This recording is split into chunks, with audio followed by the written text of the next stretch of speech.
Hello, this is Fabrizio, Marco. Gabriel. and welcome to the very first episode of Calcio Worldwide. We're here to spread the love and knowledge of Italian culture worldwide. And to show why Italian football needs to get noticed.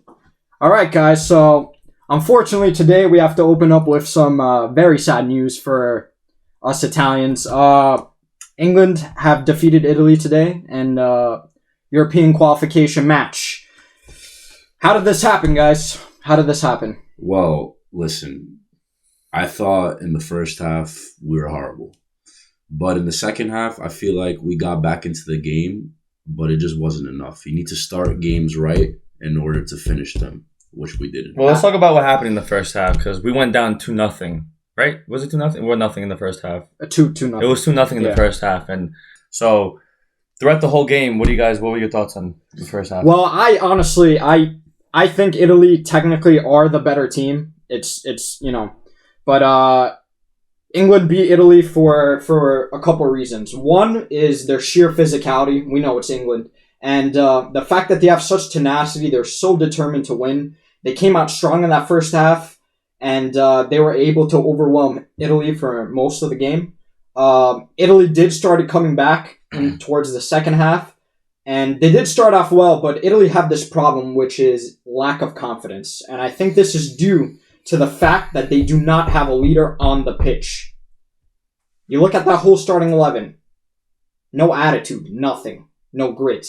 England have a leader in Harry Kane, who just broke the all-time goal-scoring record for England, by the way. So, Italy, I think when they started playing more aggressive and implementing their game, that's when we really saw Italian calcio in action, and we were managing to be aggressive and take the lead. But we got one back, and it wasn't enough. We need to step up. We need to step up. Well, I personally think England right now is the better team than Italy. I don't think we're better than England at the moment. Not by far, though. It's not by far, but the reasons why is because in the first half, we started the first 10 minutes pretty well. We pressed up high, which Italy don't normally do. We sit back a lot. But after those 10 minutes, what I noticed was number one, when you're going to play against pacey forwards like England, France, Germany, you need to have fast center backs, which Italy don't have. Absolutely. They started the wrong So I was thinking, Acerbi, he got his experience. He's a very good player, but he's gonna get beat by the likes of Saka and maybe even Bellingham, which he did a couple of times. Toloy is not someone I'm too fond of. I really don't think he's someone that should be starting this game of its high caliber. So I think that's where we messed up. Italy, I agree that Italy do need pace. I mean, Chiesa was a big loss, obviously. But also, there's some parts of the game that I do think needs to be noted. And Marco, you have some things to say about this. The ref. Oh my God, the ref was terrible. I mean, you can see he kind of rushed the England players to play the ball in right away, which I get it. It's the rule. You can't take your time. But as soon as they just wasted like maybe 2 seconds of time, straight yellow card. Which also in the second half almost made them get 2 red cards, which I think they should have got another red card, but that's just a different story. Oh, yeah. But we got lucky that Shaw got a red card. But still, I think it was a little bit too late. Also, let's talk about the handball. What are your guys' views on that? Because I thought, the rules and all that, but I thought it was soft. I've seen stuff like that not awarded. I don't know. I think nowadays what I have an issue with VAR is that it's too inconsistent. In one game, that won't be called a handball, and then in another, it will be. So yeah, I can agree with that. I didn't really complain about it because once I saw the England players scream into the ref, I knew it was going to be. I knew absolutely, but I think the stuff needs to get changed. I mean, he was trying to shield the ball. I don't see the issue with his hand was up, which I understand, but I thought he was looking at the ball. I didn't feel like he was, Yeah, not trying to be biased, but I think that did not have an effect at all to the play, in my opinion. Well, speaking about that penalty, Kane is now the leading top scorer for England with 54 goals one above Rooney with 53. Absolutely That's ridiculous. crazy. Absolutely. Kane is a player that Italy needs. A striker like that can not only score goals but create. So I think that's another problem. Even though I would give the youngster, what's his name, to the Argentinian kid, The Retigui, I don't really know Vignetti or something like that. Yeah. But he showed a lot of promise today, I thought. I mean, his weakness is he isn't strong enough to hold up the ball. But his movement off the ball isn't, I think Scamacca moves off the ball a little bit better. yeah, but I just feel like, Italy's main problem right now is in the attack. I think I agree with what you said about we need a player like Kane. We don't have a player with this. You know what I mean? Yeah, of course. No leadership, no hearts. Bonucci's on the bench. I mean, for obvious reasons, he's I would say we have leadership in the midfield and in the back. I mean, what screams leadership to you about Verratti, Jorginho, and Listen, Jorginho isn't the starter in my opinion. I think he made a mistake. Jorginho is a leader. I think Tonali should be starting over Jorginho. A lot of teams like Chelsea and Arsenal say in the locker room that he's a big leader. Yeah, no, I understand that. I get it. But I think Tonali showed more promise in the second half of the minutes he got compared to Jorginho the whole game. And I've been saying that since the Euro. Well, yeah, I mean, Tonali for me should have started. I thought he would have been, a good addition to the starting lineup. But I don't know if you guys noticed. I mean, in the first half, it was quite simple. Every time we won the ball back from England, apart from the first 10 minutes, we played very slow. Absolutely. Yes, the ball move. Oh my God, yes. I mean, listen, I am a fan of Jorginho. I've seen him on Arsenal. He looks like a different player than he has been at Chelsea. But I feel like when you play Jorginho and Verratti together, they're not players that are going to, penetrate forward and score goals. They're more ball carriers. They remind me a little bit of Toni Kroos and guys like that. But I think if you're going to play them two, it has to be a two-man midfield. Yeah. With a trequartista up top. But we don't have that. I think Italy just lacks physicality. They just lack. I mean, listen, I'm always for technique. Pure technique. I think beats brute strength every time. But you got to implement that technique somehow, right? And England were implementing their game. They were bullying everybody off the ball. Verratti, Barella. These. We need. Where's our Gattuso? Where's our Gattuso? We don't have a player like that. We have Tonali, who I think is like that. But we don't. I just don't see that. I get what you mean. I don't see that character. Barella's got character. I have to tell you. I did not see that. I think. No, Barella. Where was that character today? Barella showed fight, but I feel like lately, the same at Inter this season, he hasn't been the best on the ball. How he has been in the last 2 seasons. I'll tell you why. He's been getting knocked over left and right. He doesn't have this. Barella? Nah, Barella. I don't see it. Where's that physicality, the strength, the aggression? You're saying that that's a whole different player. You want a physical, presence in the midfield, which we don't really have. Yeah. Exactly. So, I mean, but Barella, you can't take away from his ability to go box to box. No, that's great. But what I'm saying is we don't have a player like that. Of course, yeah. And Barella's not that guy. He never was that guy. But you're giving Barella a shout in that particular category, and he's complete opposite of that. I think personally, Mancini is a very good manager. I know he didn't get in the World Cup, but I don't really blame him on everything. He's been changing a lot of things up. Now, I will say this. You need to work with what you have. The best managers can do that. Yeah. So, I think today, Mancini, think about it. He doesn't have much on the bench. I mean, he could have. His squad selection was poor, I think, which we'll get into. I don't think the whole selection was poor, but, the likes of, for me, Berardi needs to go.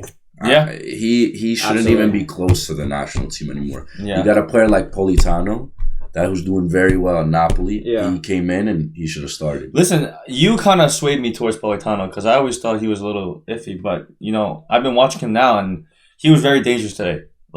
He reminded me a little bit. I mean, no one's really Chiesa on this team. We missed him today. Yeah. But he reminded me of his penetration towards goal. You know what I mean? He gave us that penetration towards goal, which Berardi does not.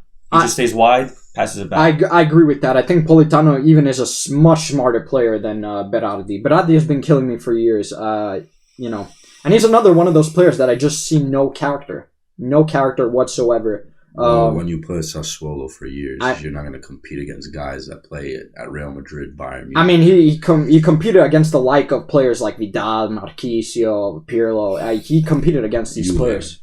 Well, yeah. Well, but he it's not like he played the Euros, if I remember correctly, right? Yeah, absolutely. He did play the Euros, so he played against this English team. Really what it comes down to is will we start getting that character? And let's talk about the squad selection.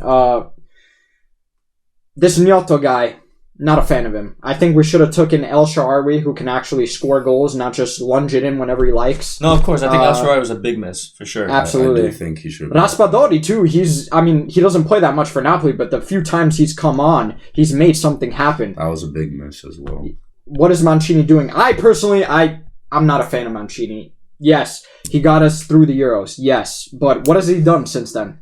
Well, he won us a Euro. That's pretty big. That is big. I mean... And we were the best team in that Euro. But times have changed. Football is never... The calcio is an ever-flowing thing. I think our biggest thing that we need to improve on is just getting a striker. We don't have a striker. Absolutely. Ciro Immobile?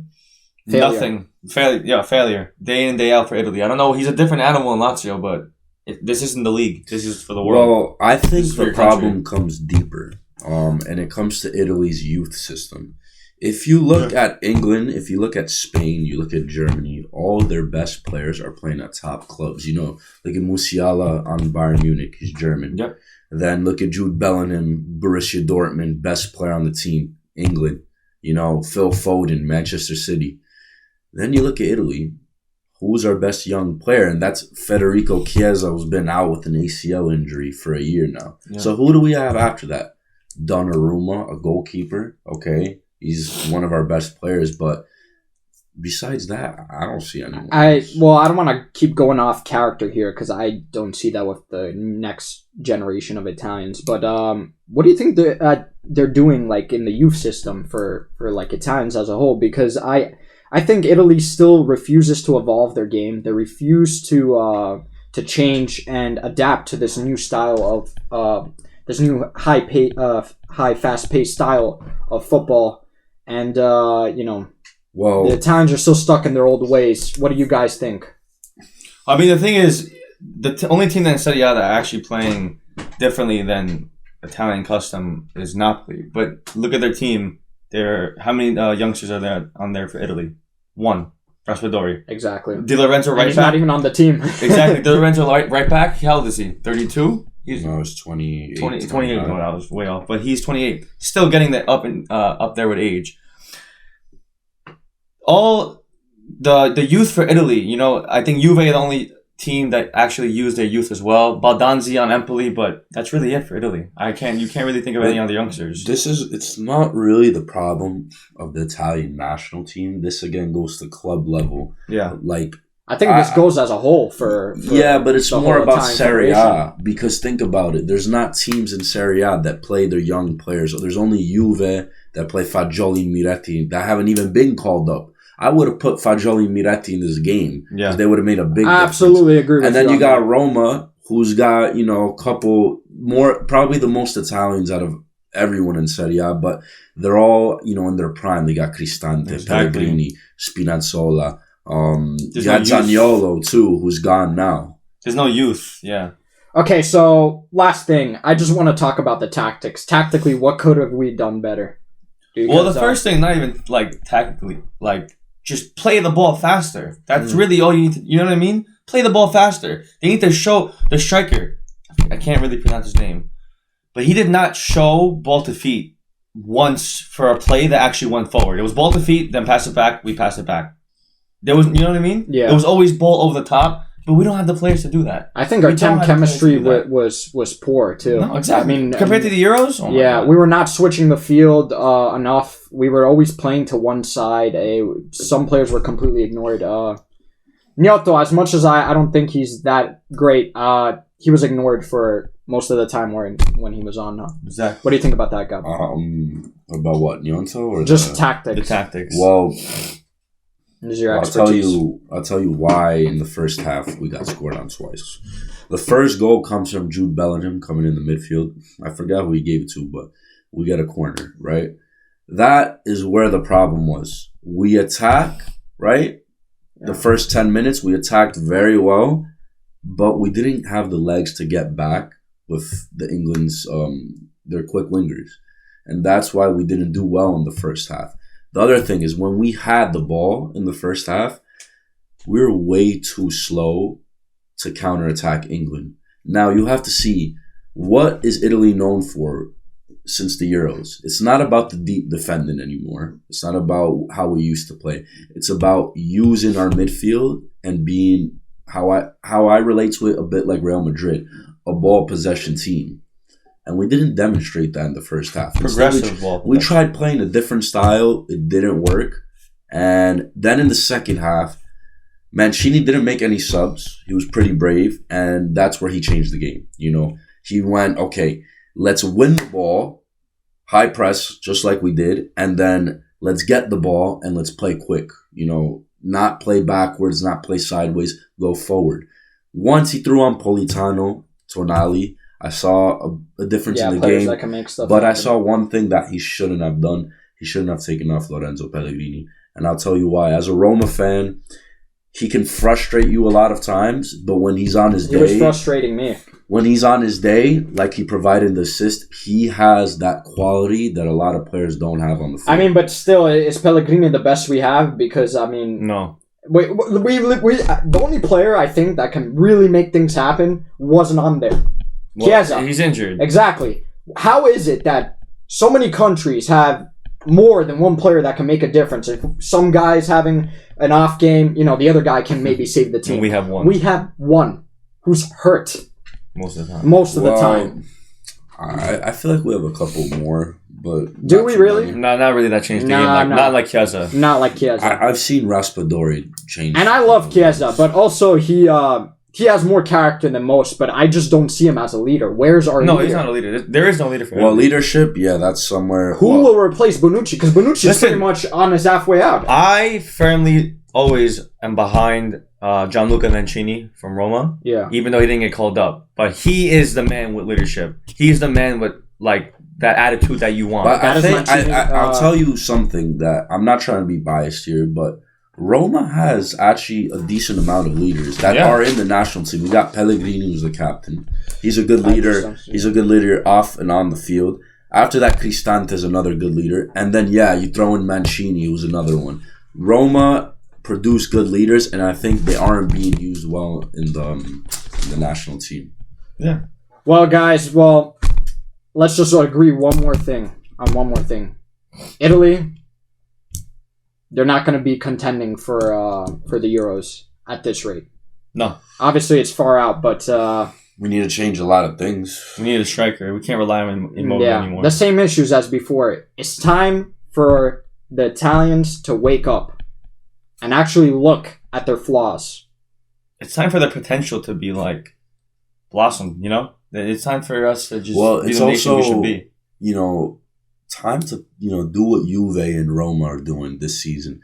Play those youngsters. Have some balls. They give you Agreed. something different. Instead of always going for these different players that aren't Italian, we're not going to get Where's the quality? Where's the quality? Where's the grit? Where's the heart? Exactly. No, for sure. Well, that does it for today's episode. Tune in next time. We'll be covering all things Calcio all the time, 24/7. Tune in.